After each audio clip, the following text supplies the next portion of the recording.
मुझे भारत भूमि में प्रयागराज जैसी धरती पर मुझे जन्म मिल जाए, प्रभु कृपा करके करुणा करके जन्म दे दें। वह जन्म लेना चाहते हैं महापुरुष, लेकिन उनको पवित्र मां की कोख नहीं मिल पा रही है। हमारा आज के समय की ऐसी स्थिति हो गई है कि महापुरुष किस कोख से जन्म ले, ऐसी कोख भी नहीं मिल पा रही है, पवित्र माता पिता नहीं मिल पा रहे हैं। सदाचार युक्त माता पिता, संध्योपासन गायत्री से युक्त कोई ब्राह्मण नहीं मिल पा रहा है।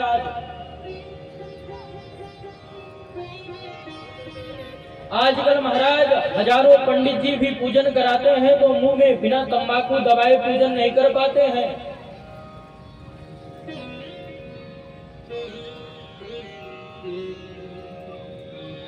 महाराज शास्त्रों की बात है,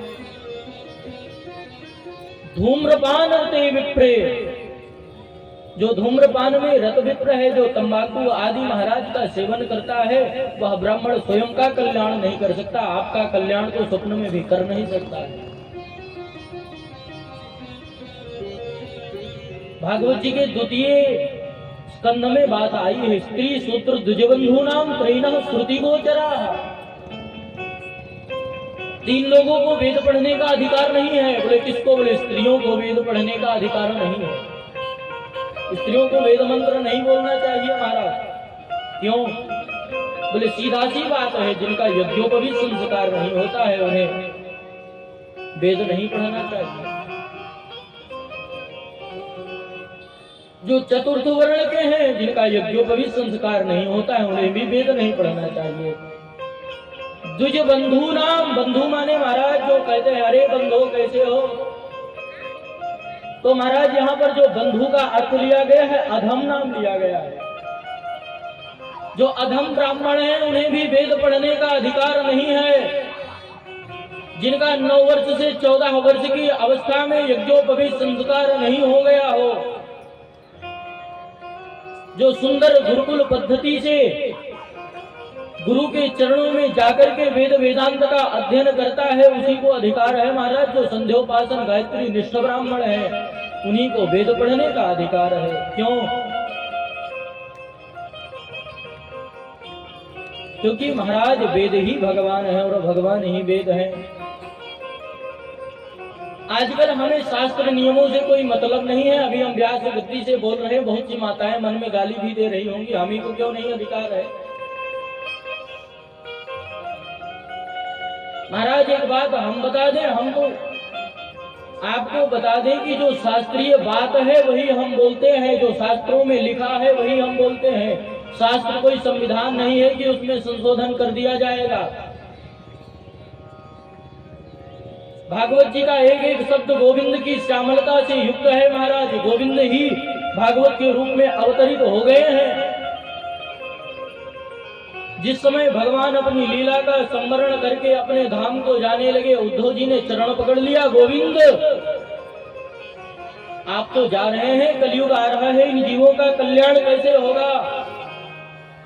भगवान बोले कि जब मेरा रामावतार हुआ था तो मैं अपनी लीला का संवरण करके छिरणाड़ों को चला गया था, किंतु अब की बार छिरणाड़ों को नहीं जा रहा हूं। बोले फिर कहाँ जा रहे हैं प्रभु? बोले मैं अपनी लीला का संवरण करके भागवतारणों में प्रवेश कर रहा हूं। वही कृष्ण कन्हैया दिव्य ज्योति में होकर के भागवत जी में प्रवेश कर गए हैं। वही भागवत जी आज कन्हैया के रूप में विराजमान है। भागवत जी और कोई नहीं है महाराज। भागवत जी साक्षात भगवान कृष्ण ही हमारे जीवन में आ गई है।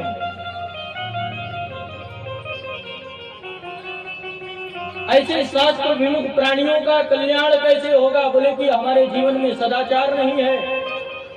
अभी हम अपने घर में बल्ब जलाते हैं तो हमें बिल आ जाती है, चलो जमा करो, नहीं जमा करोगे तो कनेक्शन कट जाएगा महाराज। भगवान सूर्य प्रातः से उदित होकर के सायंकालीन हमें प्रकाश देते हैं। क्या हमारा धर्म नहीं बनता है कि हम सूर्य भगवान को जल दें? साक्षात नारायण प्रत्यक्ष जगत के नारायण हमारे सूर्य भगवान हैं, उनको जल देने का क्या हमें कर्तव्य नहीं बनता है कि हम सूर्य भगवान को जल दें महाराज? जो जीव तुलसी का सिंचन करता है वह 84 के चक्कर से मुक्त हो जाता है महाराज। उसे यमराज की यातना दूर से नहीं देखती है, यमराज भी दूर से देखते हैं तो प्रणाम करते हैं, दंडवत करते हैं उसको। आज कितने कितने घर ऐसे होंगे जिनके घरों में तुलसी जी का पौधा नहीं होगा, और हम अपने को सनातनी कहते हैं। हमको लज्जा नहीं आती है, हमें लज्जा आनी चाहिए हमको सनातनी कहने में कि हम सनातनी है, ब्राह्मण है। बहुत लोग मिलेंगे महाराज जी, मध्य प्रदेश रीवा में गए महाराज जी, बुआ जी मिली, महाराज जी हम तो आपसे ऊंचे ब्राह्मण हैं। हम बोले ठीक है, प्रणाम है आपको महाराज, आप हमसे ऊंचे ब्राह्मण हैं तो ठीक है, लेकिन आपका तिलक और यज्ञोपवीत और महाराज यह सब कहाँ विलुप्त होता जा रहा है। जिन माता जी ने कहा कि हम आपसे उच्च कुल के ब्राह्मण हैं, उन्हीं के पति देवता शाम को आए महाराज तो मदिरा पान करके आए ढूंढते हुए।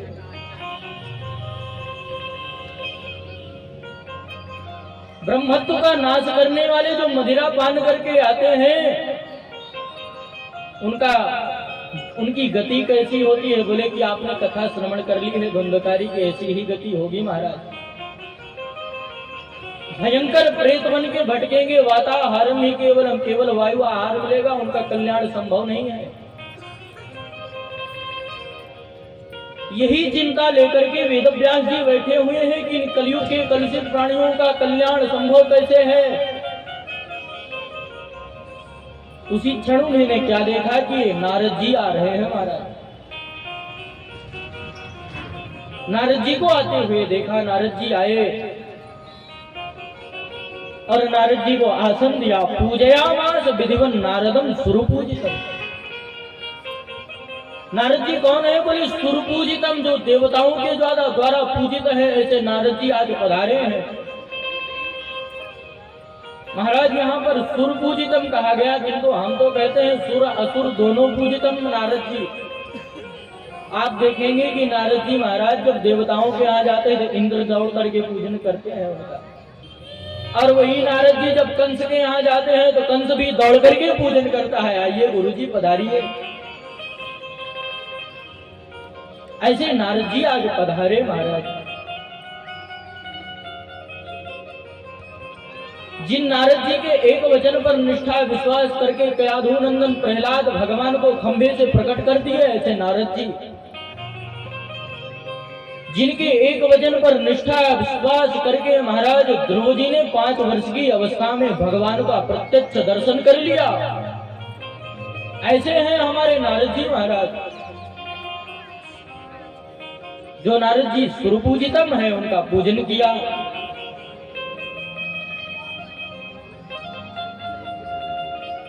और महाराज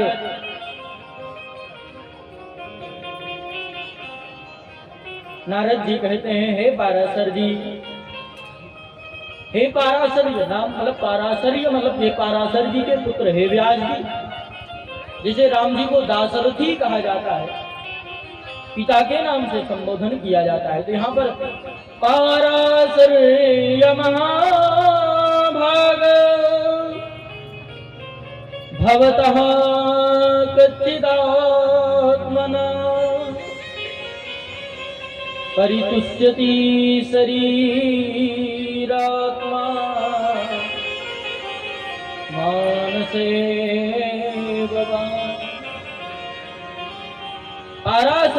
पारास्यापत्यम पुमान पाराशर, हे पाराशर ऋषि के पुत्र व्यास जी, आप इतने चिंतित क्यों हो रहे हैं?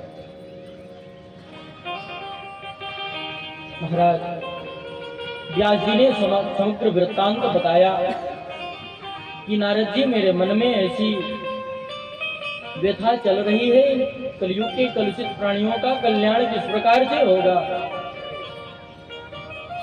और यही सोच करके मैंने वेद के 4 भाग किए, 17 पुराणों की रचना की महाराज। पंचम वेद के रूप में महाराज हमने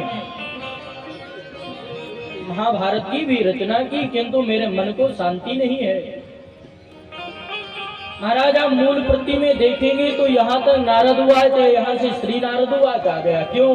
क्योंकि अब नारद जी के अंदर विद्यमान होकर के हमारे कृष्ण कन्हैया बोल रहे हैं व्यास जी से। अभी तक केवल नारद जी बोल रहे हैं, अब हमारे गोविंद बोल रहे हैं।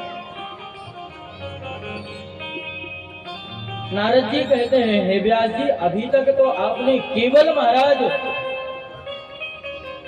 जो भी रचनाएं की हैं उसमें फलश्रुति आदि लिख दिया है, किंतु आपने अभी किसी ग्रंथ में विशुद्ध हमारे गोविंद का गुणानुवाद नहीं गाया है। और जब तक मेरे गोविंद का गुणानुवाद आप नहीं गाएंगे आपके मन को शांति नहीं मिलेगी। बोले महाराज जो हमने यहाँ लिखा है इसमें भी तो गोविंद का गुणानुवाद है। बोले ऐसे नहीं, जो विशुद्ध प्रेम शास्त्र हो, आप तो विशुद्ध प्रेम शास्त्र का निरूपण करो। बोले किस प्रकार से करें? महाराज यहाँ पर नारद जी अपना पूर्व वृत्तांत सुनाते हैं, पूर्व चरित्र सुनाते हैं कि मैं पूर्व जन्म में क्या था और भगवान के गुणानुवादों से मैं क्या हो गया। नारद जी कहते हैं, हे व्यास जी, अहम पुरातीत भवे भवम मुने दास्यास्तु कास्याश्चन वेदवादिनां निरूपितो बालक एव योगिनां शुश्रूषणे प्रावृषिनिर्दिक्षताम्। अहम पुरातीत भवे मुने, मैं पूर्व जन्म में दासी पुत्र था। दास्यास्तु कास्याश्चन वेदवादिनां, मैं दासी पुत्र था। और बचपन में ही मेरे पिता की मृत्यु हो गई तो मेरी माता एक आश्रम में, संत भगवान के आश्रम में सेवा करती थी। बोले क्या करती थी? बोले गौ माता की सेवा करती थी, गौशाला में सेवा करती थी, संतों के लिए भोजन प्रसाद आदि बनाती थी महाराज। और मैं भी छोटा सा था तो माता जी के साथ आश्रम में ही रहता था, संतों के लिए फूल तोड़ देता था, झाड़ू लगा देता था, उनका आसन बिछा देता था महाराज। महाराज नारद जी कहते हैं कि चातुर्मास्य आया और चातुर्मास में कुछ संतों की टोली पधारी आश्रम में, और उन्हीं संतों की सेवा में मैं इतना निमग्न हो गया महाराज कि मेरे ऊपर सत्संग का रंग चढ़ गया। नारद जी कहते हैं एक दिन में 10वीं तिथि थी, तो 10वीं तिथि के लिए महाराज एकादशी को हमारे पूज्य महाराज जी भी अर्चन करते हैं, भगवान का सहस्रार्चन करते हैं तुलसी जी से। महाराज जो जीव भगवान को तुलसी दल अर्पित करता है उसके जीवन के समग्र पाप संताप नष्ट हो जाते हैं।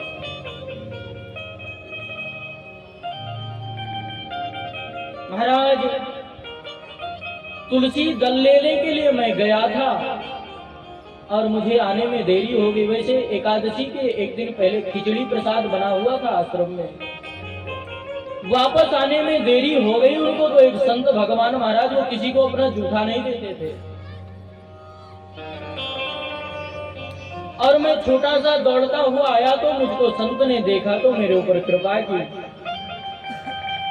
थोड़ा सा प्रसाद बचा हुआ था, पत्तल में उठा करके दे दिया मुझको पाने के लिए।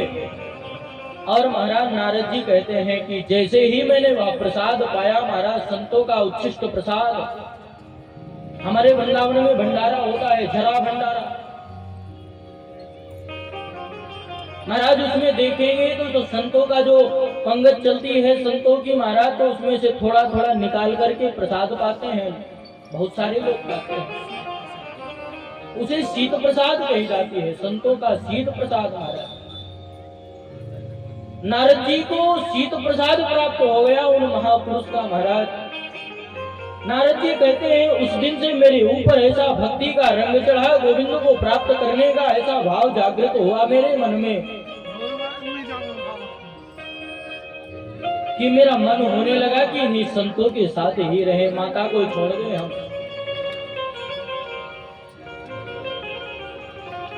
कालांतर में जब संत जाने लगे तो चरण पकड़ करके रोने लगे, नारद जी कि प्रभु मैं कैसे रहूंगा, कृपा करके मुझे बताओ, आप तो चले जाओगे, मैं किस प्रकार रहूंगा। क्यों महाराज, जिसके जीवन में सत्संग का रंग चढ़ जाता है ना, तो आप भगवान की कथा के बिना रह नहीं पाता है। अभी महाराज आदत व्यसन लग जाए, महाराज किसी को व्यसन लगाना है आपको तो भगवान के नाम का व्यसन लगा लो, भगवान की कथाओं का व्यसन अपने जीवन में लगा लो, आपका कल्याण हो जाएगा। अभी किसी गांजा पीने वाले को महाराज 4 दिन गांजा ना मिले तो पागल हो जाएगा। क्यों? क्योंकि उसके जीवन में दुर्व्यसन आ गया। किसी की आदत बन गई गाली देते देते महाराज, तो गाली दिए बिना रह नहीं पाता है। आजकल अब देखते हैं छोटे छोटे बच्चे महाराज बिना गाली के बात नहीं करते आपस में।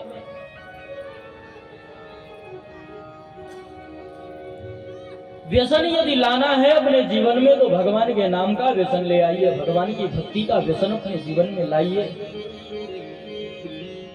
छोटे से नारद जी कहते हैं मुझे संत ने कृपा करके शीत प्रसादी दी और संत जाने लगे तो चरण पकड़ लिया मैंने, मुझे भी ले चलो।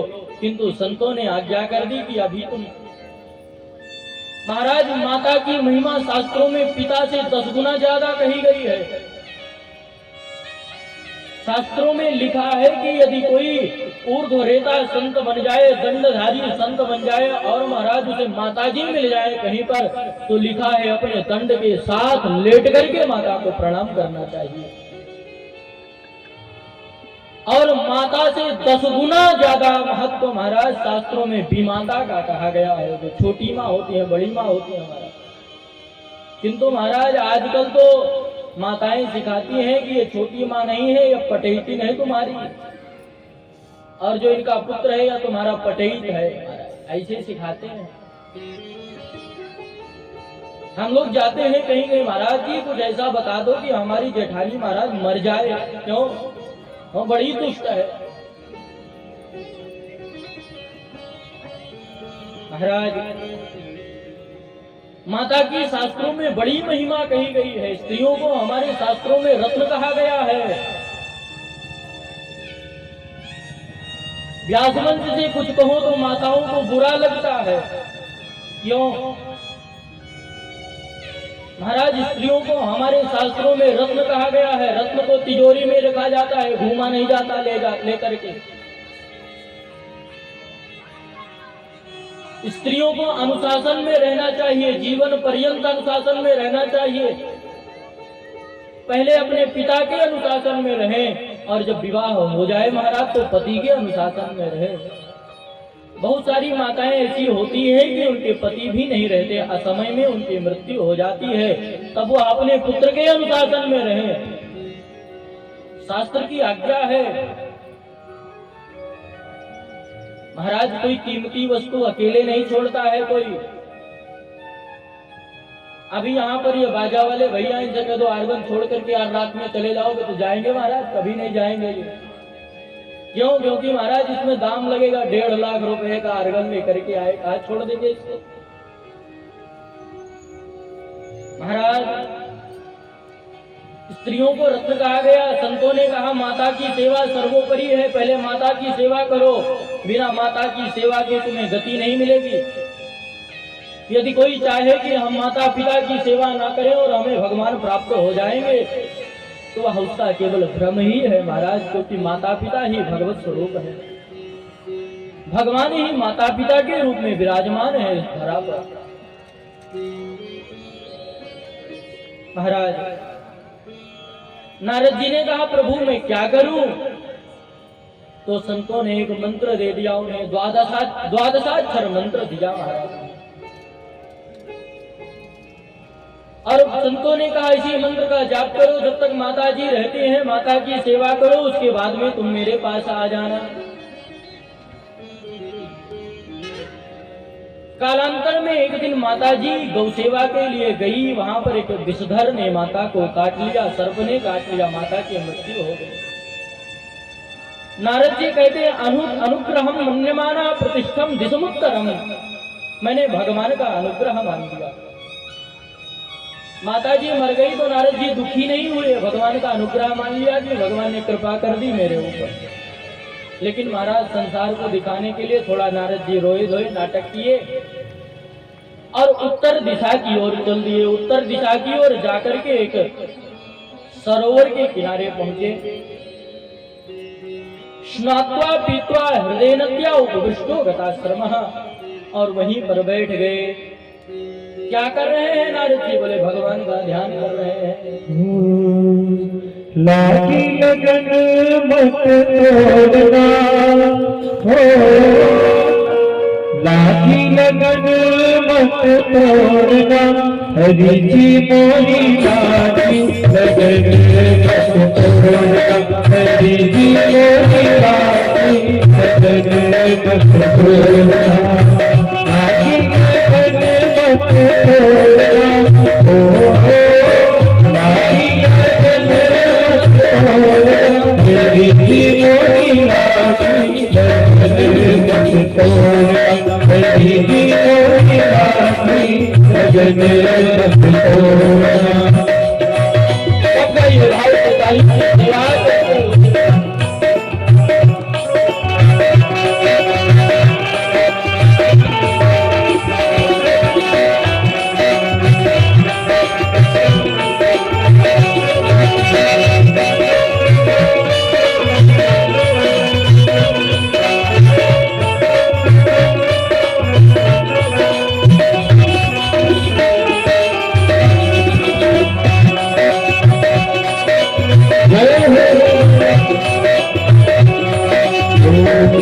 दवाई मैंने तेरे नाम की, दवाई मैंने तेरे नाम की, दवाई मैंने तेरे नाम की, दवाई मैंने तेरे नाम की, बेटी दवाई मैंने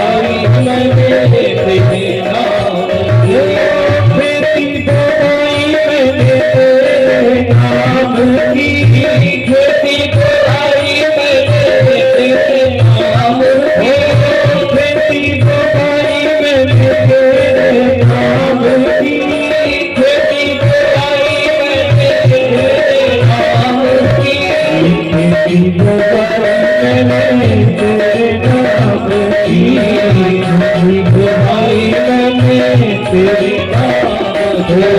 मेरे भरोसे मत छोड़ना हरि, मेरे भरोसे मत छोड़ना, हरि मोरी लागी लगन मत तोड़ना, मुझे मेरी लागी लगन मत तोड़ना की जय।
हम मिलके हरि जी को प्रार्थना करेंगे। हरि जी ओ बीच भंवरे मत छोड़ना हरि, बीच भंवरे मत छोड़ना प्रभु जी मोरी लागी सतन मत तोड़ना प्रभु जी मेरी लागी हरि जी मोरी लागी सतन मत तोड़ना मोरी लागी सतन मत तोड़ना।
उन्होंने जब प्रारंभ किया और जब जैसे ही प्रारंभ किया हृदयासीन में सनैर हरि ही, उन नारद जी के हृदय में भगवान गोविंद की निर्मल एक छटा प्रकट हो गई महाराज। जैसे ही ध्यान लगा करके बैठा, उनके हृदय में एक महाराज चटकीला और मटकीला सा ठाकुर आकर के विराजमान हो गया।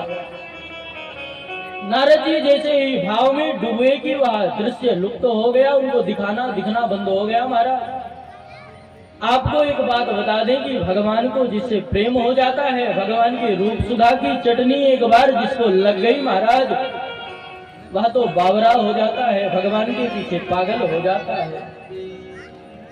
नारद जी पागल हो गए, इधर उधर छटपटाने लगे। महाराज कहाँ गई वह दृश्य, कहाँ गए गोविंद, मुझे दर्शन दो प्रभु। आकाशवाणी हुई, अभिपत को कसायाणाम दुर्दर्शो हम को योगिनाम। हे नारद जी अभी तुम कच्चे हो, अभी तुम तपस्या करो। नारद जी ने कहा प्रभु जब मैं कच्चा था तो आपने मुझे दर्शन क्यों दिया, अब तो तुम्हारे बिना रहा नहीं जाता गोविंद। एक तो आपने मुझे दर्शन भी दे दिया, ऊपर से कह रहे हो कि अभी आप पके नहीं हो, आपको बाद में दर्शन देंगे। भगवान कहते हैं इसलिए मुझे तुमको मैंने दर्शन दे दिया। महाराज कई लोग भक्ति करते हैं। एक सज्जन मिले, महाराज जी पहले मैं बड़ा पाठ करता था मानस जी का। हमने कहा क्यों, अब क्या हो गया महाराज? बोले अब छोड़ दिया। क्यों? बोले महाराज मेरा बड़ा लड़का मर गया एक्सीडेंट में, तब से भगवान से विश्वास उठ गया। क्यों महाराज? भगवान की कथा यदि हम श्रवण कर रहे हैं, भगवान का नाम जप कर रहे हैं, भगवान के भक्त हैं, तो क्या हमारे यहाँ सब अमर हो जाएंगे? कोई मरवे नहीं करेगा। आयु कर्म च वित्तिं च विज्ञान धनमेव च पंचैतान्यप सृज्यन्ते गर्भस्थस्यैव देहिना। आयु कितने दिन तक जीवित रहेगा, कर्म कैसे कर्म करेगा, धन कितना कमाएगा, पढ़ाई कितनी पढ़ेगा और मरेगा कैसे महाराज? या गर्भ में ही निर्धारित हो जाता है। आपके पूर्व जैसे कर्म थे उन्हीं उसी अनुसार आपको फल मिला। आप तो महाराज भगवान की भक्ति से और उससे क्या लेना देना महाराज?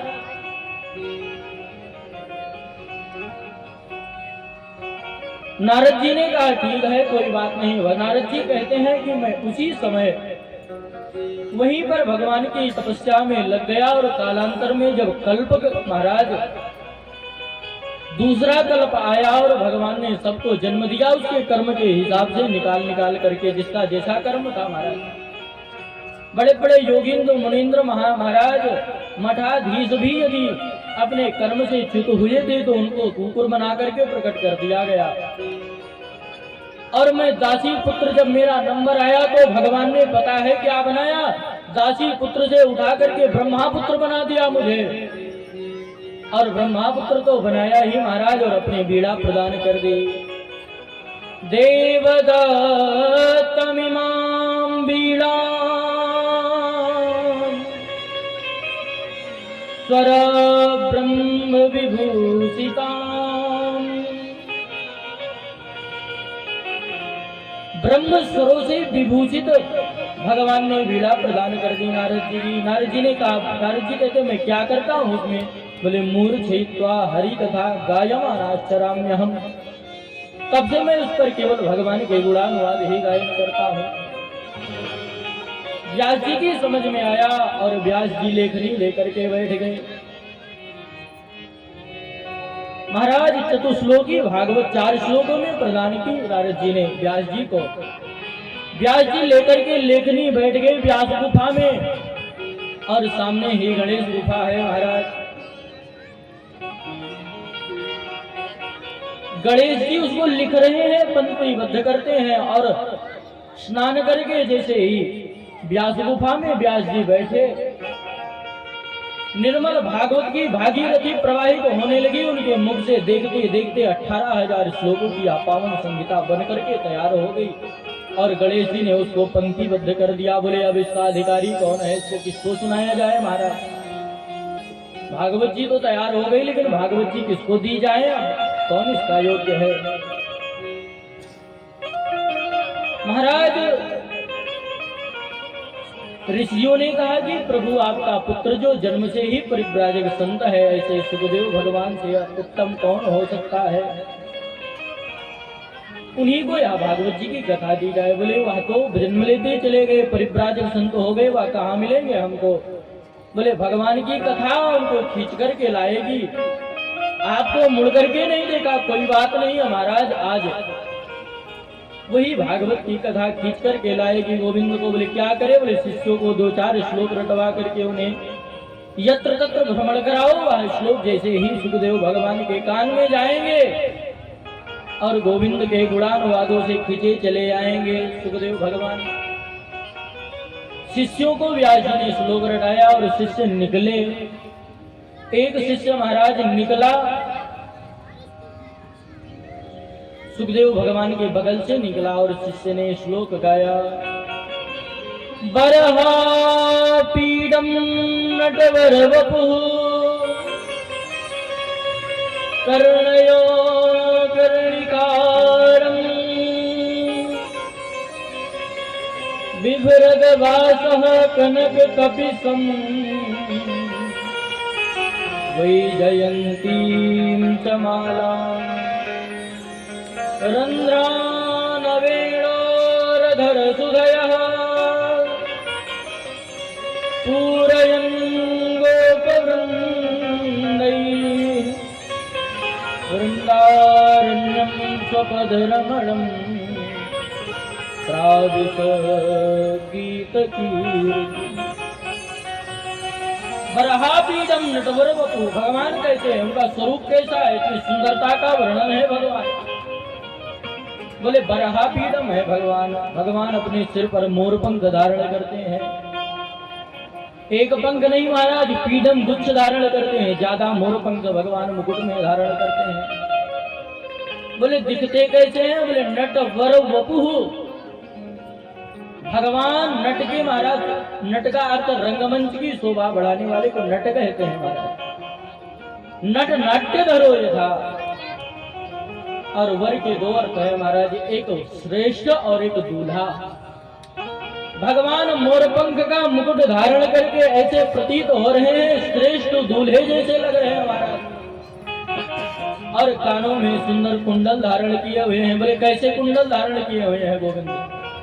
बोले कनेर के पुष्पों का कुंडल धारण किए हुए हैं। कनेर का पुष्प आप लोग जानते हैं ना, कनेर के पुष्पों का कुंडल भगवान धारण किए हुए हैं। कर्णयो कर्णिकारम बिभ्रत वासः कनक कपिशम वैजयंतीं च मालां, वैजयंती की सुंदर माला धारण किए हुए हैं, ग्वाल बालों से घिरे हुए महाराज। ऐसे गोविंद वृंदावन की शोभा बढ़ाते हुए वृंदावन में प्रवेश पा रहे हैं।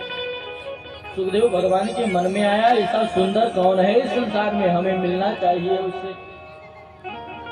किंतु जैसे ही उनके मन में इच्छा हुई जानने की, भगवान से मिलने की, पुनः बैठ गए समाधि में। क्यों? क्योंकि महाराज जो जितना सुंदर होता है उसमें अहंकार भी उतना होता है।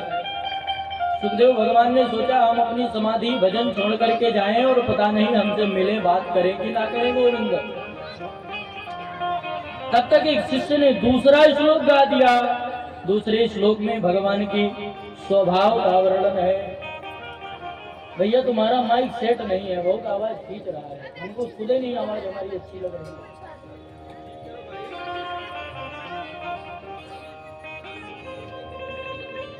दूसरा श्लोक गा दिया शिष्यों ने, इसमें भगवान के स्वभाव का वर्णन है।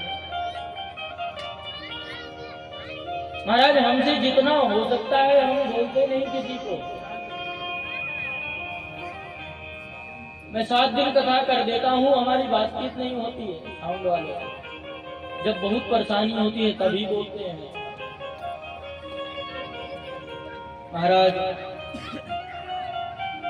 भगवान का स्वभाव कैसा है इस श्लोक में बताया गया। अहो वकीयम स्तन कालकूट जिघांसया पाययदप्यसाध्वी लेभे गतिं धातृचितां ततोऽन्यं तं वा दयालुं शरणं व्रजे। ऐसो को उदार जगमा है। बोले भगवान को इतने उदार है। बोले कैसे हैं भगवान हमारे, भगवान का स्वभाव कैसा है हमारे गोविंद का। तो बोले अहो वकीयम, अहो आश्चर्यम। आश्चर्य की बात है कि वका वकी, वकी माने की जो बकासुर की बहन है, वकी जिसका नाम पूतना है।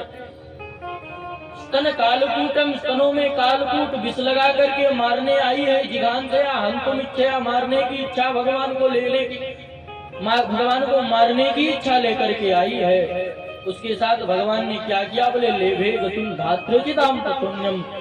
देवकी मैया और यशोदा मैया को भगवान ने बाद में वह गति प्रदान की, अपितु उस पूतना को पहले माता वाली गति भगवान ने दे दी। ऐसा स्वभाव क्या किसी का हो सकता है? जो मारने आई है उसको माता की गति भगवान ने दे दिया, देवकी माता और यशोदा मैया की गति प्रदान कर दी भगवान ने। सुखदेव भगवान ने सोचा इनका स्वरूप भी दिव्य है और इनका स्वभाव भी दिव्य है, तब तो हमें जरूर मिलना चाहिए इनसे। और सारी समाधि छोड़ करके निराकार ब्रह्म की उपासना में लगे हुए थे महाराज, ये भी निर्गुण निराकार। और ऐसा रूप सुधा की चटनी लगी इनको कि सारी समाधि भूल गई और गोविंद के पीछे चल पड़े। बोले शिष्यों को पकड़ लिया, और सुनाओ मुझे, और सुनना है। बोले और तो हमको आता ही नहीं। बोले कहाँ मिलेगा? बोले आपके पिता के पास है, पूरा 18,000 श्लोक है। बोले जल्दी ले चलो मुझे महाराज। महाराज सुखदेव भगवान आज गोविंद के गुलाल वादों से खींचे चले आए। भगवान का नाम कृष्ण है। जो कृष्ण शब्द है महाराज, यह व्याकरण में कर्षण धातु से कृष्ण शब्द बनता है। कर्षण माने अपनी ओर आकृष्ट करते हैं, जो अपनी ओर खींच ले वही तो कृष्ण है महाराज। भगवान के नाम रूप और लीला का ऐसा चस्का लगा सुखदेव भगवान को। हरेर्गुणाचित्तमतिर्भवान् बादरायणिः। हरि के गुणों से आसक्त होकर के खींचे चले आए सुखदेव भगवान। और आकर के जब अपने पिता व्यास जी को प्रणाम किया तो व्यास जी प्रफुल्लित हो गए। अरे वाह, जिस पुत्र के पीछे कल भाग रहे थे, दौड़ रहे थे और घूम करके देखा नहीं वह पुत्र, आज वही पुत्र अपने आप चल करके आया है पिताजी के पास। महाराज भागवत जी की कथा केवल परलोक नहीं बनाती है, भागवत जी की कथा इहलोक भी बनाती है।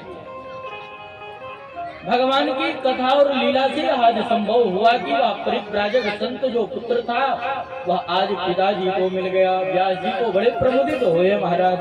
और यह जो 18,000 श्लोकों की पावन संहिता है उसको प्रदान किया व्यास जी ने। महाराज सूत जी कहते हैं कि इनके गोविंद के गुणानुवाद ही इतने दिव्य हैं कि कोई भी सुन ले तो वह खिंचा चला आता है, रह नहीं पाता है।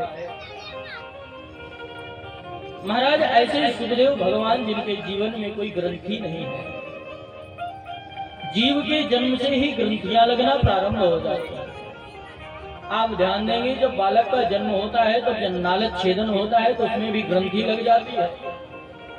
जन्म के प्रथम दिवस से महाराज ग्रंथियां प्रारंभ हो जाती हैं। महाराज और थोड़ा हुआ तो माता जी ने लंगोट पहनाई तो लंगोट में भी ग्रंथि बांध दी। और बड़ा हुआ महाराज तो शिखा में भी ग्रंथि, यज्ञोपवीत हुआ उसमें भी ग्रंथि ब्रह्मगांठ के रूप में। और बड़ा हुआ विवाह हुआ तो उसमें भी ग्रंथि बंधन होता है। धीरे धीरे करके वह जब अपने अंतिम समय को प्राप्त होता है महाराज, जब उसे ले जाया जाता है तो उसमें भी उसे बांध दिया जाता है। और महाराज उसके अंत्येष्टि संस्कार तक ग्रंथियां लगती रहती हैं, किंतु सुखदेव भगवान के जीवन में कोई ग्रंथि नहीं है। आत्मा रामाश्च मुनयो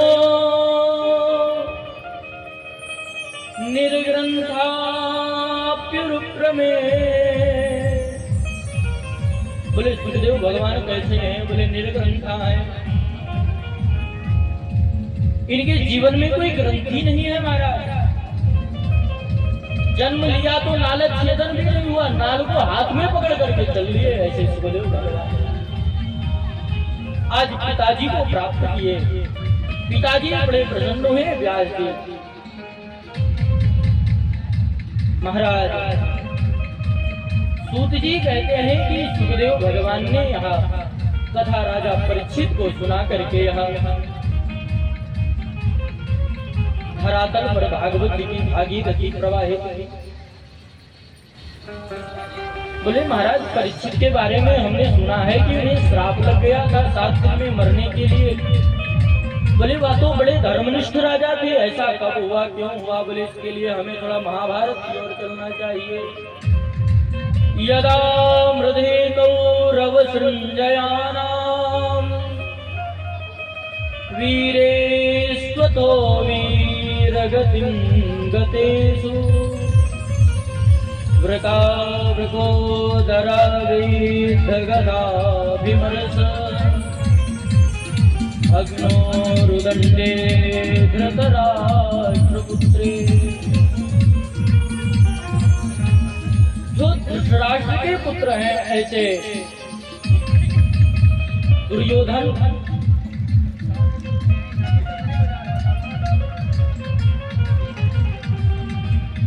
जिस समय महाभारत का युद्ध समाप्त प्राय था, वृकोदर श्री भीष्म जी महाराज भीम जी की गदा ने दुर्योधन की जंघाओं को तोड़ दिया और महाराज पूर्ण रूप से वह मरा नहीं है।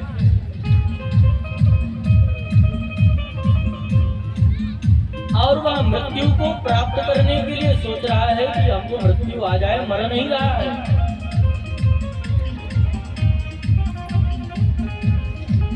तब महाराज बोले क्या हुआ? बोले उस समय उनसे मिलने कौन आया? दुशासन आया। महाराज दुशासन के मन में बड़ी लिप्सा थी। कैसी लिप्सा थी? बोले उसको ऐसी लिप्सा थी महाराज कि वह दुर्योधन का मंत्री बन जाए, सेनापति बन जाए। दुर्योधन मर रहा था उस समय दुशासन आया और दुशासन ने कहा कि अगर तू मुझे आज भी सेनापति बनाता है तो मैं पांडवों को मार सकता हूँ। दुर्योधन भी कहता है मैं 100 भाई था, 100 में से एक भी नहीं बचे हैं और पांडव 5 थे, 5 के 5 जीवित हैं। अगर एक भी मर जाए तो मैं शांति से मर तो जाऊं कम से कम। महाराज जो दुष्ट होते हैं वो मरते मरते भी नहीं सुधरते हैं। आपको हम एक कथा सुनाए महाराज। एक व्यक्ति था जिसे आपके यहाँ सब नौकरी वाले हैं, ज्यादा किसी से कोई मतलब रखता नहीं है। तो महाराज सबके गेट बंद रहते हैं, अपने गेट में सब अंदर रहते हैं, अपने काम में लगे हुए हैं। तो महाराज किसी प्रकार से एक नगर था जहां पर एक व्यक्ति था, वो सबसे झगड़ा करता है, सबसे झगड़ा। तो अंत समय आया तब वो बीमार पड़ गया, बहुत बीमार हुआ। तो सब देखने आने लगे। धीरे धीरे मोहल्ले वालों ने सोचा कि कोई बात नहीं, चलो चल करके देख आते हैं, बेचारा बीमार हो गया है। जब मिलने गए तो उसने हाथ जोड़ करके सबसे माफी मांगी, भैया मैं जब तक जीवित रहा आप लोगों से बहुत लड़ाई झगड़ा किया, अब मेरा अंतिम समय आ गया है। रोने लगा महाराज, सब रोने लगे। अरे कोई बात नहीं भैया, आपको जो हुआ ठीक हुआ, लेकिन आप चले जाएंगे तो सुना हो जाएगा, मोहल्ला अच्छा नहीं लगेगा। सब भावुक हो गए महाराज। बोले प्रभु आप सबसे एक मेरी प्रार्थना है। बोले क्या? बोले जब मैं मर जाऊं ना तो मेरे मस्तक में कील ठोक देना। सभी ने कहा ठीक है आपकी इच्छा है, कोई बात नहीं। मर गया, उसके मस्तक में कील ठोक दी महाराज। और वो पत्र लिख के पहले मर गया कि लोगों ने कील ठोक करके मुझे मार दिया। अब तो महाराज पत्र लगा, पुलिस आई, उठा ले गई, मोहल्ले वालों को मार दिया तुमने उसको। तो महाराज जो दुष्ट होते हैं वह सोचते हैं कि मरते मरते किस प्रकार से इसका अहित करके मरे। हम तो मर ही रहे हैं लेकिन इनको बिगाड़ देंगे महाराज। बहुत लोग होते हैं, झगड़ा होता है, मिट जाएंगे लेकिन तुमको मिटा देंगे हम। ऐसी भावना लोगों में जल्दी आ जाती है, क्षमा की भावना नहीं आती है।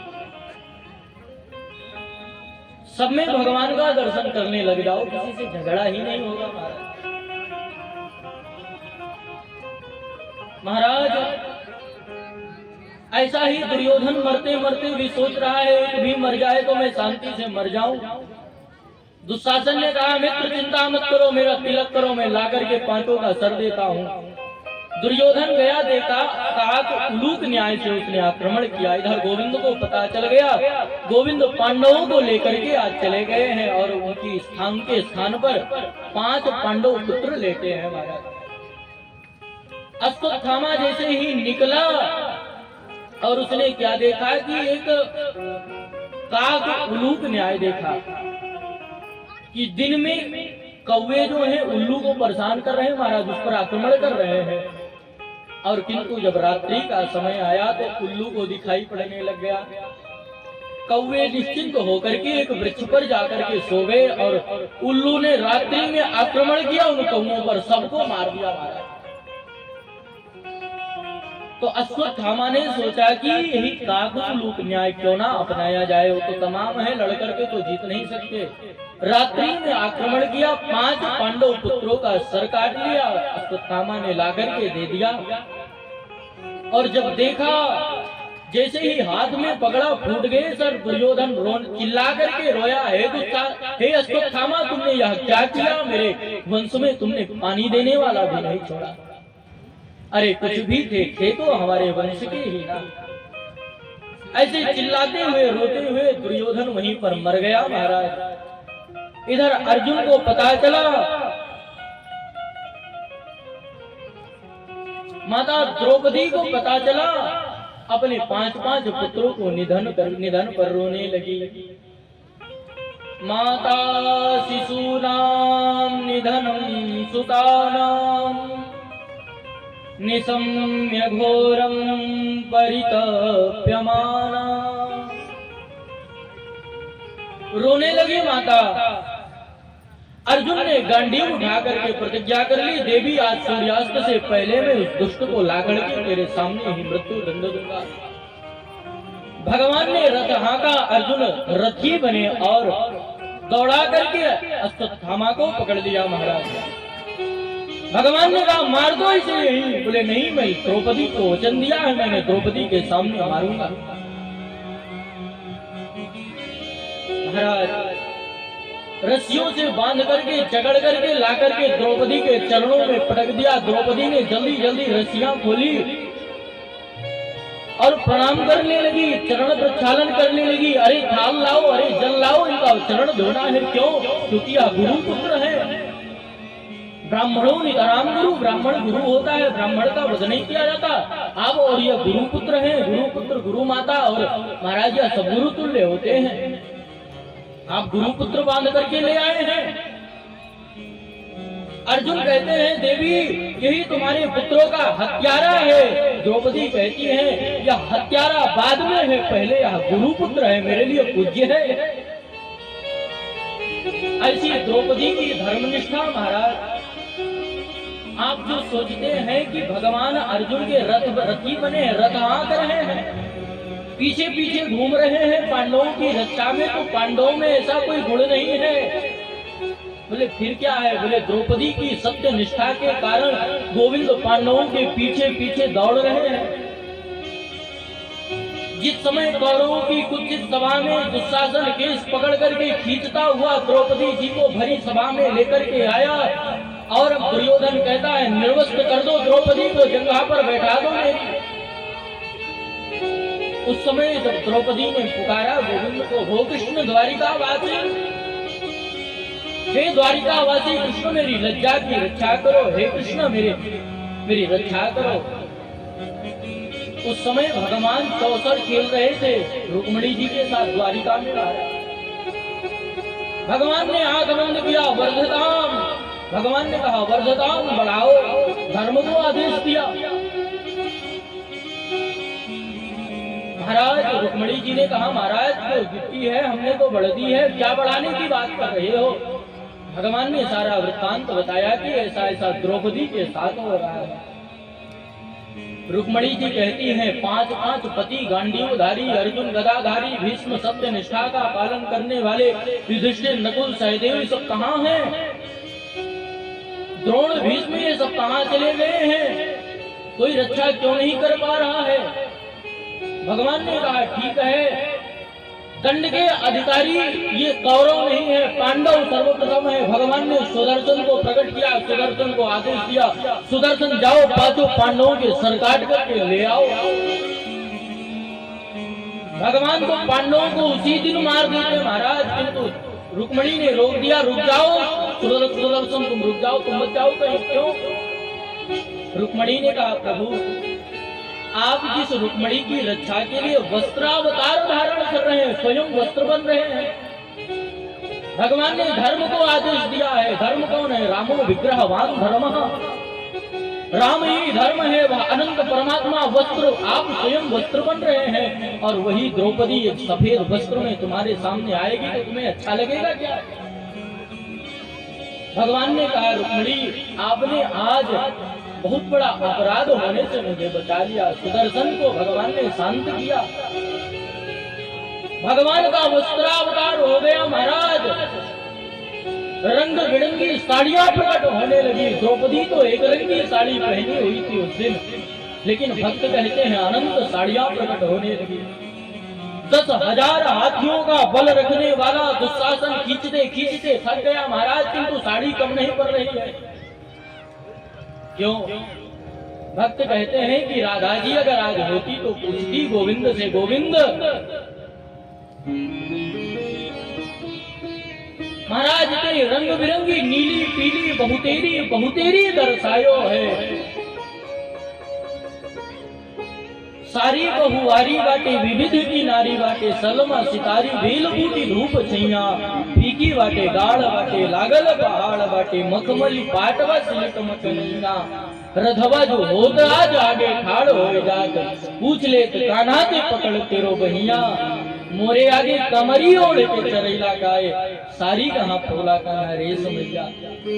आज राधा जी होती तो हाथ पकड़ के पूछती, कन्हैया कल तो तू कमरी ओढ़ करके मेरे आगे गाय चराता था और वस्त्रों की चोरी करता था, आज तेरे पास इतने वस्त्र कहाँ से आ गए? सुंदर सफेद सप्त बैगनी नीली पीले बहुतेरी दर्शायो है, ताही बदामी पीली पाल फाट ताही,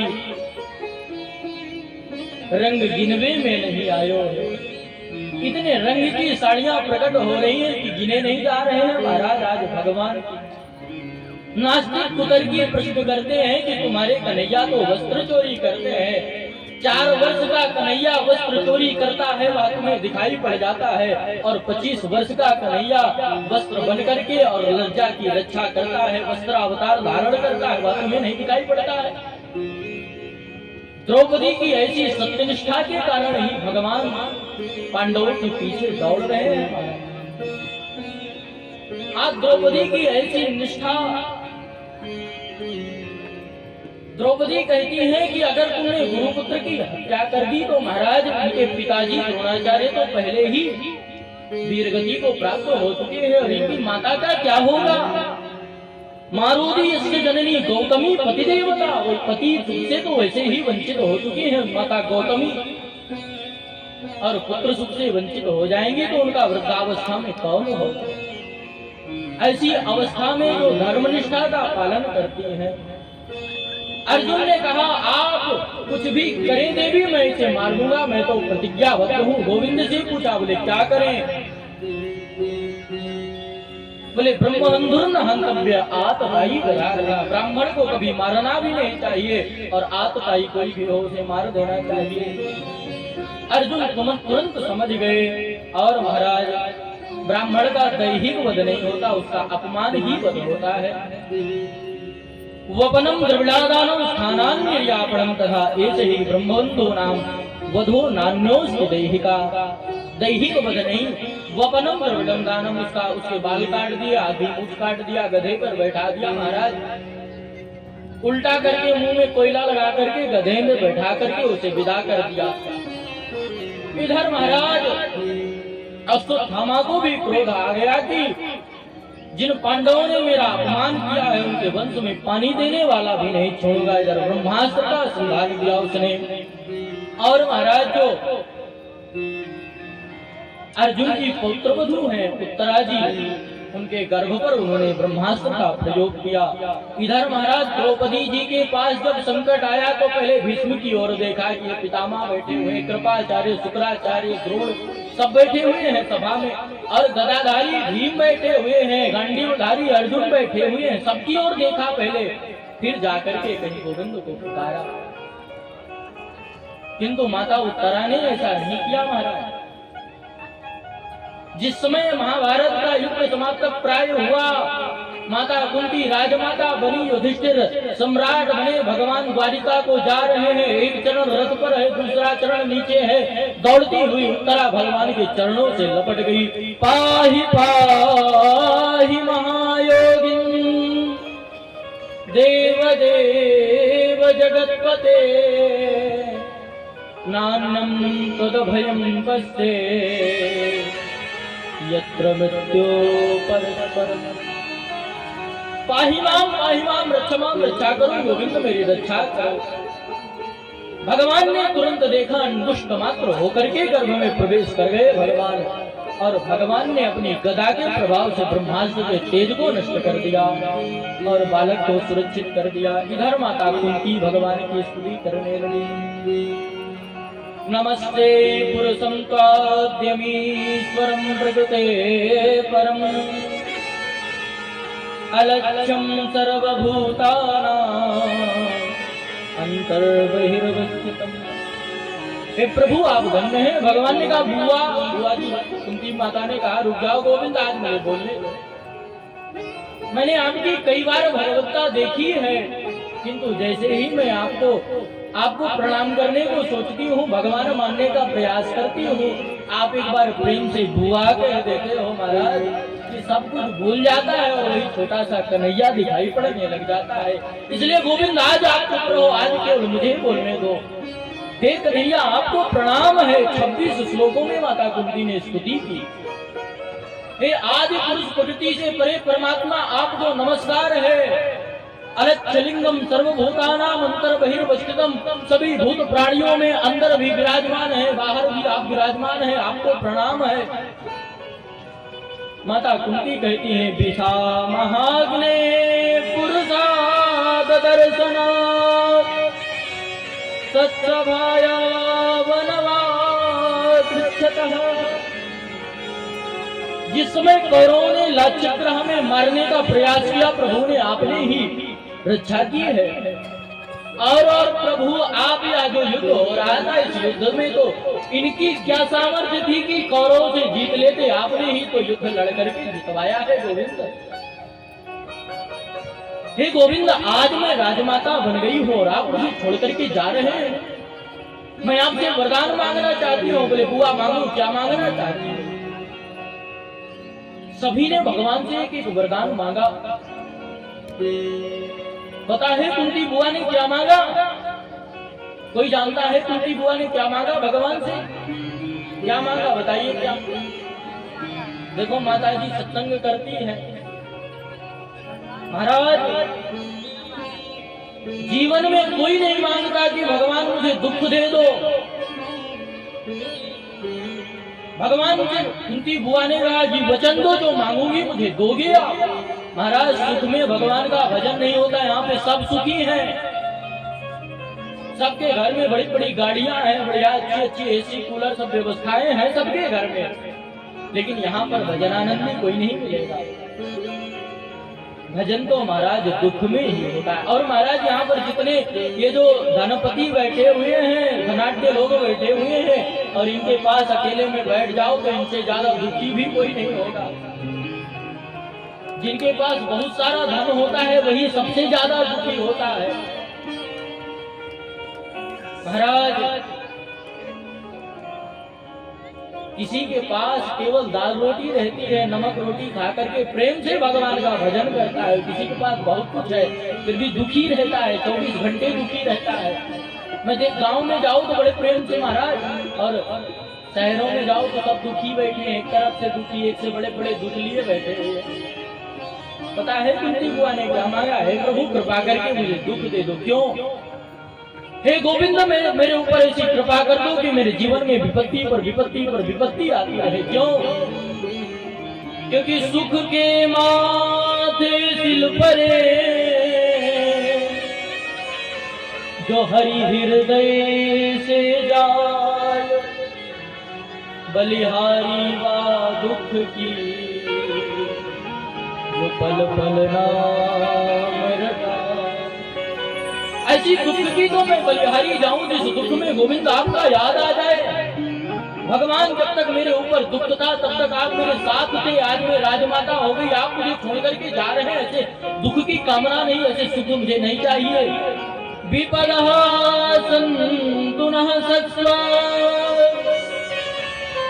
तत्र तत्र जगद्गुरो, भवतो दर्शनं यच्चात् पुनर्भव दर्शनम्। हे प्रभु जिस दुख में आपका स्मरण बना रहे उससे बड़ा सुख क्या हो सकता है संसार में? और जिस सुख में आपकी विस्मृति हो जाए उससे बड़ा संसार में दुख भी कोई नहीं है महाराज। सुख भी मुझे प्यारे हैं, दुख भी मुझे प्यारे हैं, छोड़ूं मैं किसे भगवन, दोनों ही तुम्हारे हैं। सुख भी मुझे प्यारे हैं, दुख भी मुझे प्यारे हैं, छोड़ूं मैं किसे भगवन, दोनों ही तुम्हारे हैं।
सब सुख तरसते हैं, सब सुख तरसते हैं,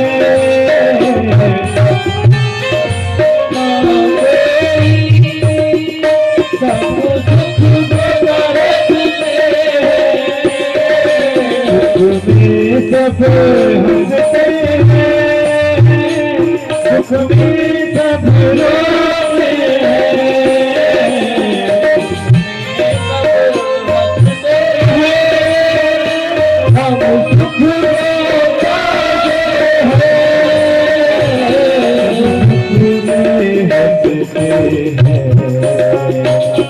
सुख मिला जिसे उसने, सुख मिला जिसे उसने, अरे दुख भी सहा होगा, सुख मिला जिसे उसने, अरे सुख भी सहा होगा, छोड़ूं मैं किसे भगवन, दोनों ही तुम्हारे हैं। सुख भी मुझे प्यारे हैं, दुख भी मुझे प्यारे हैं, छोड़ूं मैं किसे भगवन,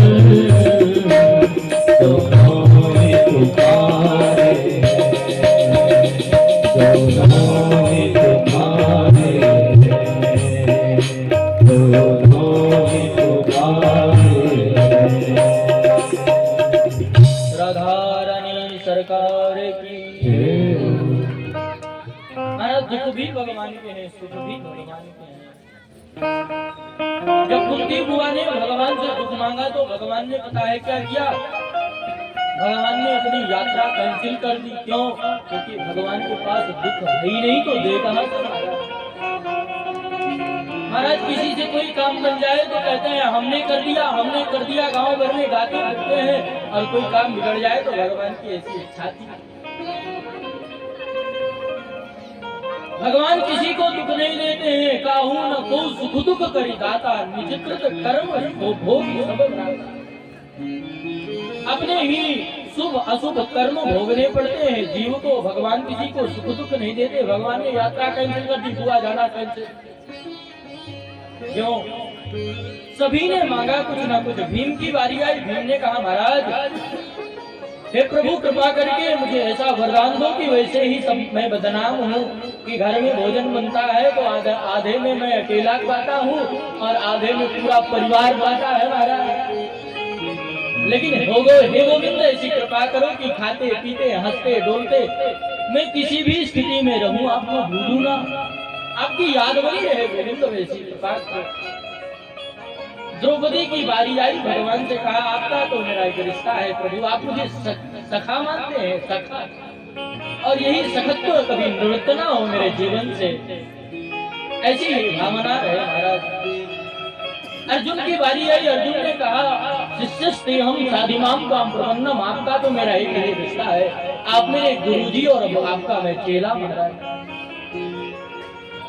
नकुल सहदेव की बारी आई, उन्होंने कहा कि प्रभु इन भाइयों की सेवा बनती रहे, मुझे यही वरदान दे दो।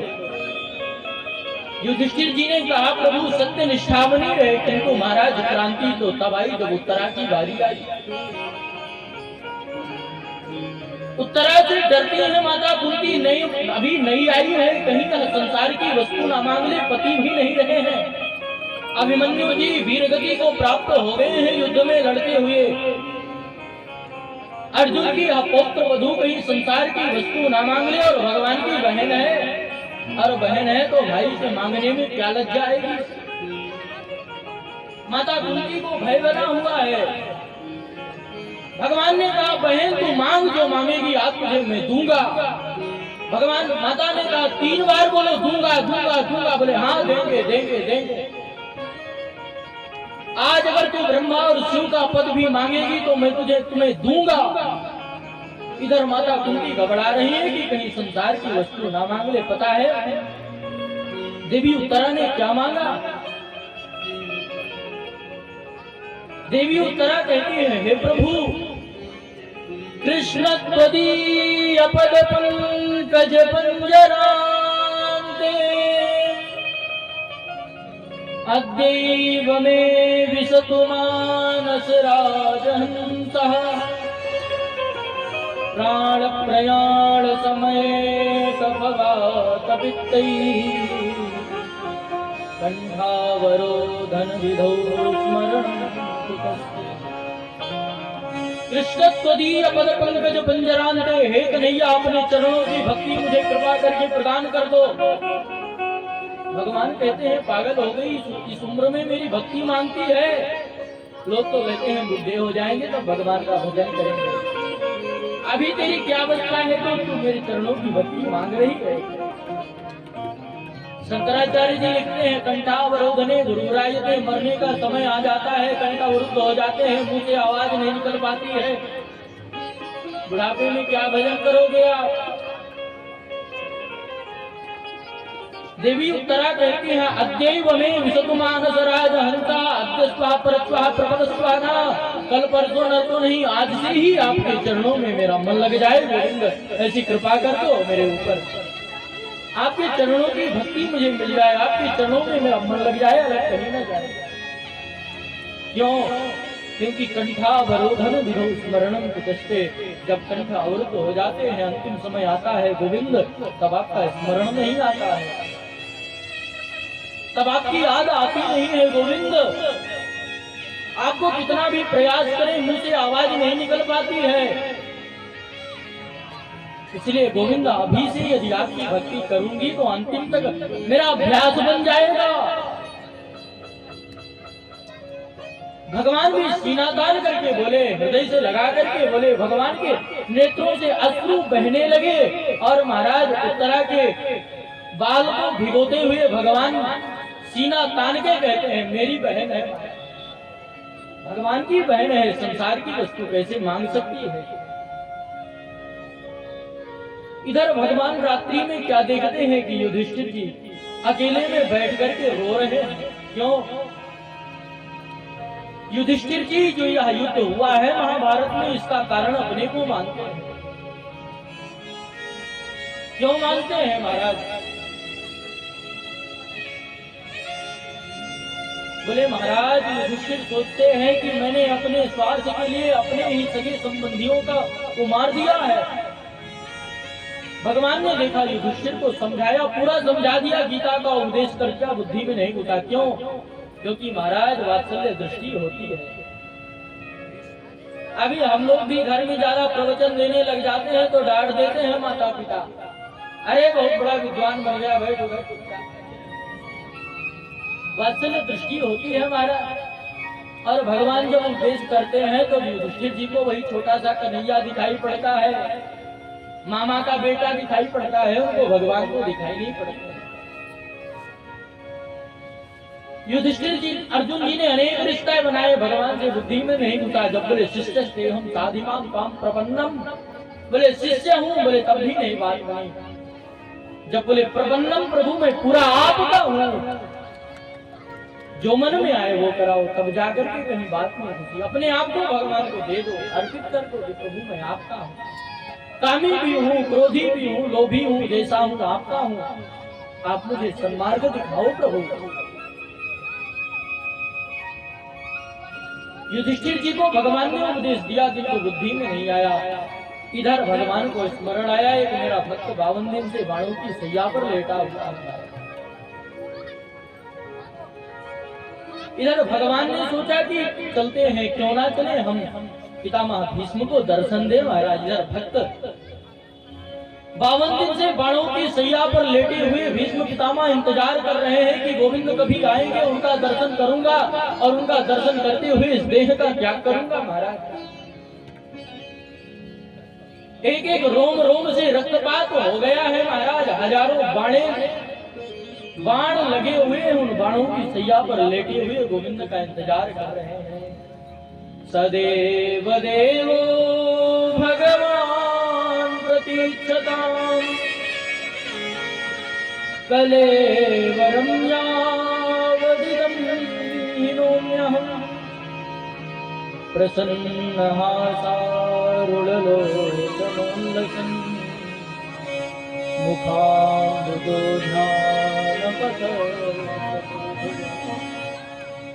भीष्म पितामह कहते हैं, गोविंद कभी तो आप इधर से आओगे, वीरानियों के दिल से कोई तो बाहर गुजरे, वीरानियों के दिल से कोई तो बाहर गुजरे, तीरे नजर कभी तो दिल के आर पार गुजरे। वीरानियों के दिल से कोई तो बाहर गुजरे, तीरे नजर कभी तो दिल के आर पार गुजरे। बैठे हैं इस उम्मीद में, इस आरज़ू में हम मेरे भाग्य बिहारी, शायद कभी यहीं से वो मेरा यार गुजरे। हे गोविंद कभी तो आप इधर से आएंगे, कभी तो आप इधर से निकलेंगे, आपको देख करके मैं अप्राण त्यागूंगा। आज गोविंद कृपा करके गए हैं। भीष्म पितामह ने भगवान को देखा तो मन ही मन प्रणाम किया है भगवान को। महाराज भीष्म पितामह का मनोभाव इतना सुंदर है। भीष्म पितामह कहते हैं, हे प्रभु जिस समय में प्राण त्याग रहा हूँ, आप मेरे सामने हो, मैं आपके सामने रहूं, आप मेरे सामने रहो। हे प्रभु क्या छटा होगी वहां कि दिल के उजड़े हुए गुलशन में जो तू आ जाए, दिल के उजड़े हुए गुलशन में जो तू आ जाए, क्या खबर कागजी फूलों में खुशबू आ जाए।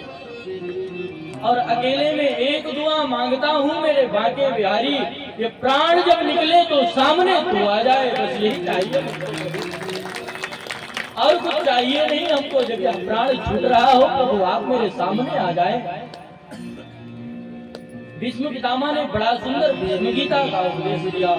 दान धर्मान राजधर्मान मोक्ष धर्मान विभागसा स्त्री धर्मान भगवत धर्मान समाशम व्यासयोग। दान धर्म राजधर्म स्त्री धर्म का उपदेश किया। और महाराज भगवान प्रार्थना करते हैं गोविंद से, हे प्रभु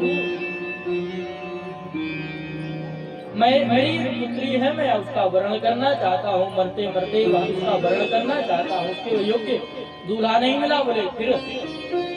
बोले मैं आपसे वर्ण करना चाहता हूँ। सभी आपस में बात करने लगे, अरे यार तो ब्रह्मचारी देवी की पुत्री कहाँ से होगी। बोले या जो मेरी मती रूपी पुत्री है, इसका मैं वर्ण करना चाहता हूँ आपसे। एकादश श्लोकों में 11 श्लोकों में बड़ी सुंदर भीष्म स्तुति गाई है। भीष्म स्तुति से भगवान की याचना, भगवान की प्रार्थना की है भीष्म जी ने। पुष्पी ताग्राचंद में है, मन ही मन पुष्प श्लोक रूपी पुष्प अर्पित करते हैं। आइए 2 श्लोक गाते हैं। इति मति रूप कल्पिता विदेशा भगवती शाश्वत पुंगवे विभूमि। इति मति रूप कल्पिता विदेशा भगवती शाश्वत पुंगवे विभूमि। ससुत उपगते वचेन्द्र हरतम वचदे मुपे यशिया भवा प्रभाः। भगवान कामनम कमाल वर्णम कविकर गौरव राम वरम दधामि। अभिमत रघुनाथ हृदय जगे सतिनाथ में नभाजः। अभिमत रघुनाथ भगवती शाश्वत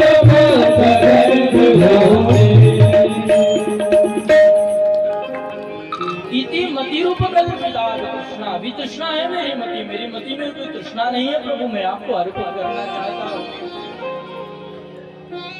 भीष्म पितामह कहते हैं प्रभु वह दृश्य मुझे याद है जिस समय आपने प्रतिज्ञा की थी कि मैं महाभारत में युद्ध में शस्त्र नहीं ग्रहण करूंगा।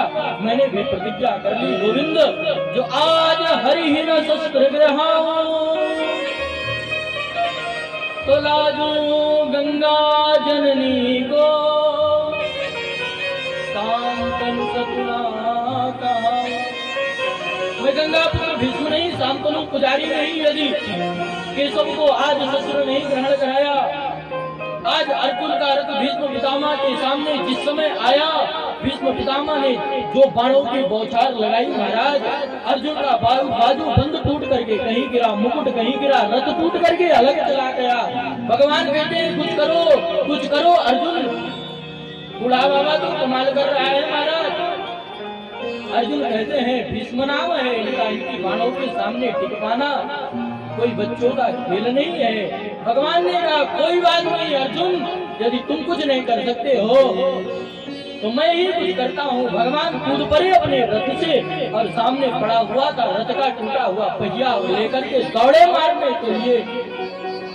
धनुष बाण छोड़ दिया भीष्म पितामह ने। हे प्रभु मार दो मुझे, हे गोविंद मार डालो, यही तो मैं चाहता था। धृतरथ चरणों भयाचरतु हरिरिव हंतुमे भंग उत्तरैया। लिखा है महाराज चलतु जिस समय भगवान चक्का लेकर के मारने के लिए दौड़े, पृथ्वी प्रलय को जाने लगी। भगवान का पीताम्बर गिरा और पृथ्वी को सांत्वना दी, देवी तुम्हें प्रलय में जाने की आवश्यकता नहीं है। क्यों? क्योंकि भगवान सत्य संकल्प है। यदि भगवान अपनी प्रतिज्ञा तोड़ दे तो पृथ्वी का प्रलय हो जाता है। किंतु पीताम्बर ने सांत्वना दी, देवी तुम्हें प्रलय में जाने की आवश्यकता नहीं। बोले फिर? बोले यह तो भक्त की प्रतिज्ञा के लिए भगवान ने अपनी प्रतिज्ञा तोड़ी है। अहम भक्त पराधीनो स्वतंत्र द्विजा। भगवान कहते हैं मैं अपने भक्तों के पराधीन हूँ, मैं भी स्वतंत्र नहीं। भीष्म पितामह भगवान से कहते हैं गोविंद जब तक मैं यह प्राण त्यागूंगा मेरे सामने आप इसी प्रकार से खड़े रहिए। भगवान खड़े हो गए, थोड़ा मुंह लटका करके, पता नहीं इच्छा मृत्यु का वरदान प्राप्त है, कब यह देह छोड़ेंगे कब तक हमें खड़ा रहना। किंतु महाराज भगवान भीष्म पितामह जी कहा प्रभु आप ऐसे अच्छे नहीं लगते हो। क्यों? एक तो प्रभु आप मुझे दर्शन देने जब आना, हे कृष्ण जल्दी आना, नहीं हमको भूल जाना, मुरली की धुन सुनाना, जब प्राण तन श्री गंगा जी का तट हो, यमुना का वंशीवट हो, मेरा सांवरा निकट हो, जब प्राण और प्रभु एक बात और है, आप अकेले मत आइएगा, क्योंकि आप अकेले अच्छे नहीं लगते हैं। हे कृष्ण जल्दी आना, श्री राधे को साथ लाना। बोले कब? बोले जब प्राण। हे प्रभु आप अकेले अच्छे नहीं लगते हैं, आपकी शोभा तो तब है जब आपके वामंग में हमारी राधा रानी विराजमान है, हमारी किशोरी जी आपके साथ में हो प्रभु, तभी आपकी शोभा है। और आप दुखी नहीं अच्छे लगते, आप मुस्कुराइए प्रभु, आप हंसिए हंसिए, प्रसन्न हासा लोचन उल्लसन। हे प्रभु आप मुस्कुरा रहे होंगे और मैं रो रहा होऊंगा, मेरे प्राण छूट रहे होंगे, क्या समा होगा गोविंद, क्या दृश्य होगा वह। संत बड़ा सुंदर भाव गाते हैं, इतना तू करना स्वामी, जब प्राण तन से निकले, तो करना स्वामी, जब प्राण तन से निकले,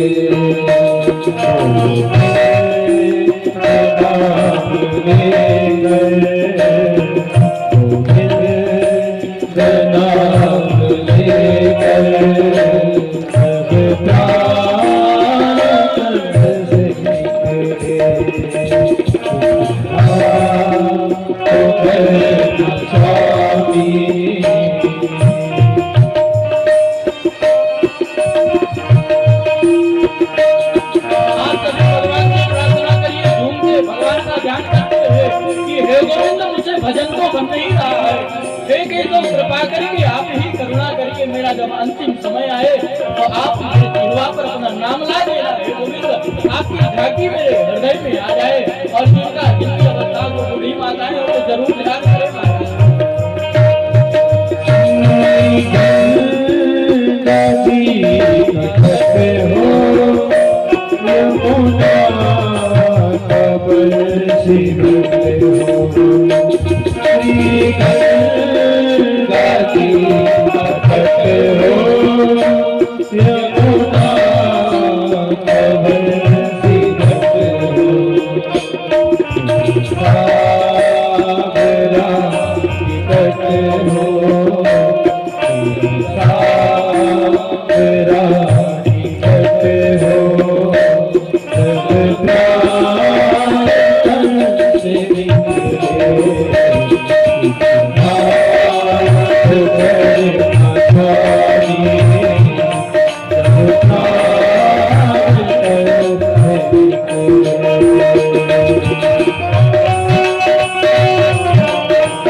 विष्णु पितामह का ऐसा मनोभाव महाराज। भगवान को निहारते निहारते मानो इन्हें नेत्रों के माध्यम से भगवान की उस झांकी को अपने हृदय में उतार लिया और इस पांच भौतिक देह का परित्याग कर दिया। पांडव रोए।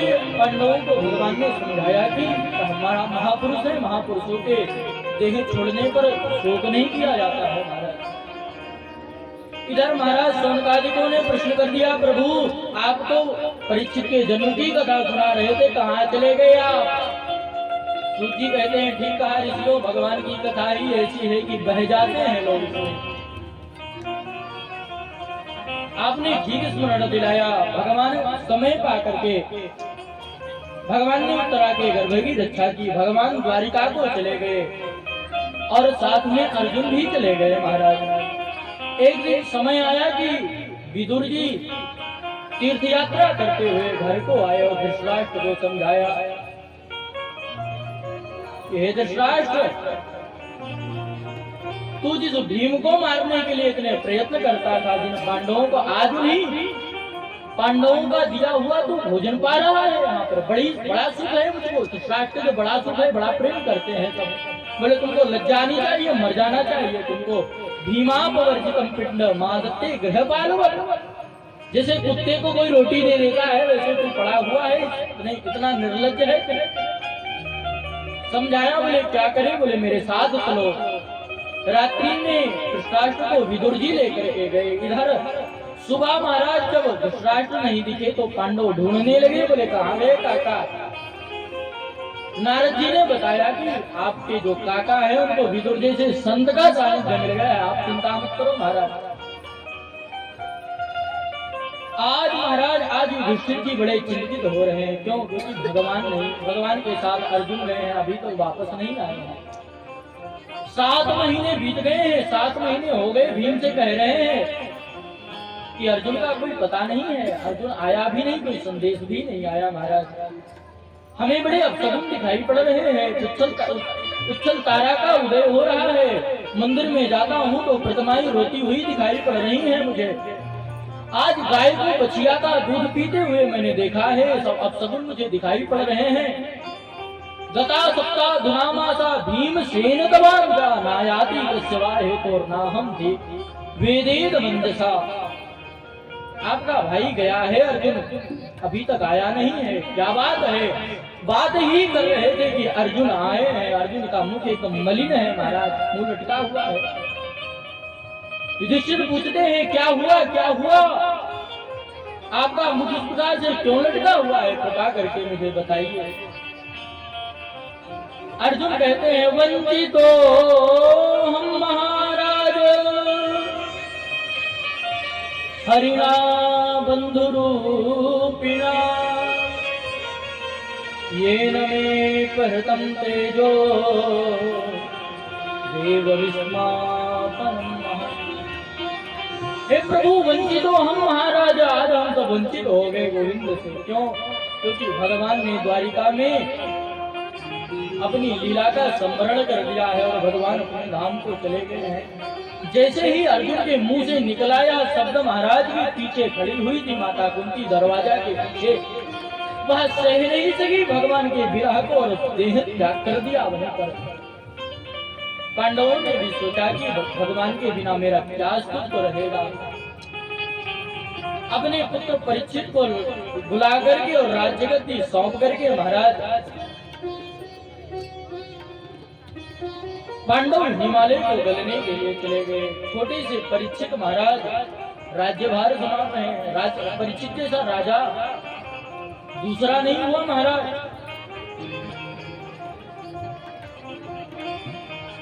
महाराज कथा आती है कि एक दिन महाराज परीक्षित आखेट को गए। आखेट को जब गए तो उन्हें प्यास लगी और एक ऋषि का आश्रम दिखाई पड़ा। उस ऋषि के आश्रम में गए, समीक ऋषि के आश्रम में गए। समीक ऋषि जो है ध्यान में थे महाराज, और उनका स्वागत नहीं किया। और महाराज जो हम मुकुट वो पहने थे महाराज, जब आखेट को गए तो उन्होंने क्या देखा कि सर्वप्रथम पहले देखा, पहले सांप होता था। पहले उन्होंने देखा महाराज कि एक दुष्ट काला काला गौमाता को मार रहा है और बैल को भी मार रहा है, 3 चरण उससे खंडित है। पूछा कौन हो? बोले मैं धर्म हूँ, यहाँ गाय स्वरूप पृथ्वी है महाराज। परीक्षित जी ने तलवार निकाल ली, मार दूंगा तुझे, तू मेरे राज्य में कहां से आ गया? चरणों में लौट गया, प्रभु मुझे क्षमा कर दो। शरण में आए हुए को नहीं मारा जाता है, इसलिए परीक्षित ने क्षमा कर दिया। जाओ मेरे राज्य से निकल जाओ। बोले प्रभु कहाँ जाओ? सब जगह तो आप ही का राज्य है। बोले द्यूतम पानम श्रियासुना यत्रा धर्मश्च चतुर्विधा। द्यूत माने जहाँ जुआ होता हो, पानम जहाँ पर मदिरा पान होता हो, स्त्रिया जहाँ पर वैश्यावृत्ति होती हो, और सुना जहाँ पर हिंसा होती हो महाराज जीवों की, जाकर के 4 जगह धर्म से रहो। उसने महाराज पुनश्च याजमान है जात रूप मदा प्रभु, हे प्रभु सब गंदी गंदी जगह दे दी, एक अच्छी जगह दे दो। बोले क्या? बोले स्वर्ण में वास दे दो। आज स्वर्ण में वास दे दिया। बोले जाओ उसमें भी रहो। जरासंध का जीता हुआ मुकुट रखा था, मुकुट को धारण कर लिया महाराज, निकले और प्यास लगी, समीप मुझी के आश्रम में गए। उन्होंने सोचा राजा के स्वागत से बच रहा है, मरा हुआ सर्प पड़ा हुआ था, उठा करके धनुष की नोक से महाराज गले में डाल दिया। और जैसे ही गले में डाल दिया, श्रृंगी मुनि नदी के किनारे खेल रहा था, ऋषि कुमारों ने जाकर के बताया, और महाराज तुरंत ही वहां कौशिकी नदी में ऋषि कुमार प्रविष्ट हो गया, हाथ में जल लिया, भयंकर श्राप दे दिया। इति लंघित मर्यादं तच्छकः सप्तमे हनिः गन्धच्छति स्म कुलांगारं शोभितो में तदत्कृतम्। हे राजा, तूने मेरे पिता का अपमान किया है, जिस सर्प से जा तुझे तक्षक सर्प 7वें दिन डसेगा। ऋषि कुमार आया, अपने पिता को पकड़ करके जोर जोर से रोने लगा। आंख खुली जब समीप ऋषि की सारा वृत्तांत बताया। बोले यह क्या कर दिया तुमने? ऐसे धर्मनिष्ठ राजा को तुमने साप दे दिया। दूतों को भिजवाया, दूतों ने संदेश दिया। इधर महाराज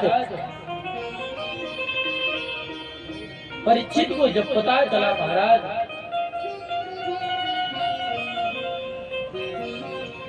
कि साप दे दिया ऋषि कुमार ने, तो बड़े प्रसन्न हुए। क्यों? क्योंकि मुझसे अपराध बन गया था, दंड दे करके आपने कृपा कर दी। तुरंत बुलाया अपने पुत्र जन्मेजय को और सारा राज्य सौंप दिया। महाराज हम लोगों के पास 4 की गाड़ी 2-4 में रहा खेत महाराज, छोड़ने में बड़ा कष्ट होता है।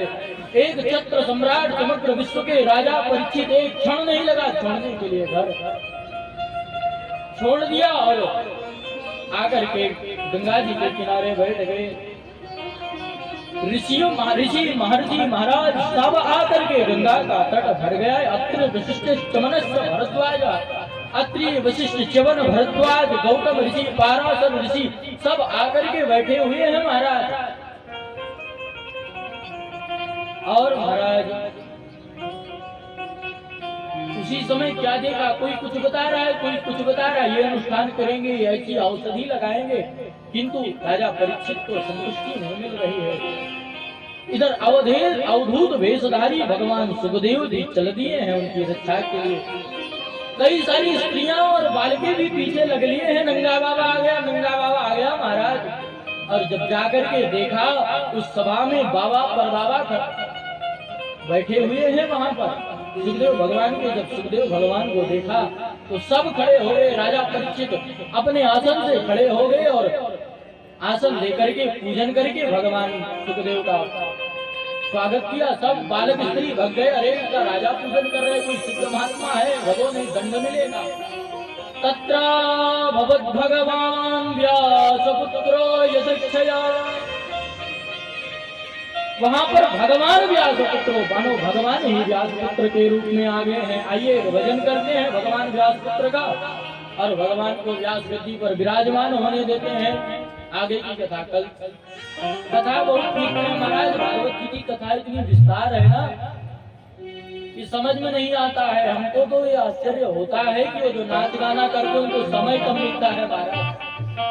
कथा शुरू हो जाती है, व्यास जी भजन उठा देते हैं, हमको तो भी नहीं रहता, भजन भी होना है महाराज।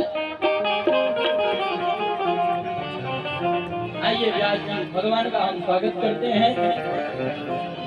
इसके बाद में आरती का दर्शन करेंगे। कल की सूचना हमारे महाराज जी उज्ज्वल दास जी आपको श्रवण करा देंगे। जैसी भी होगा जैसा भी नैना लड़े मुरलिया वारे थे, अरे अब घर कैसे जाऊं?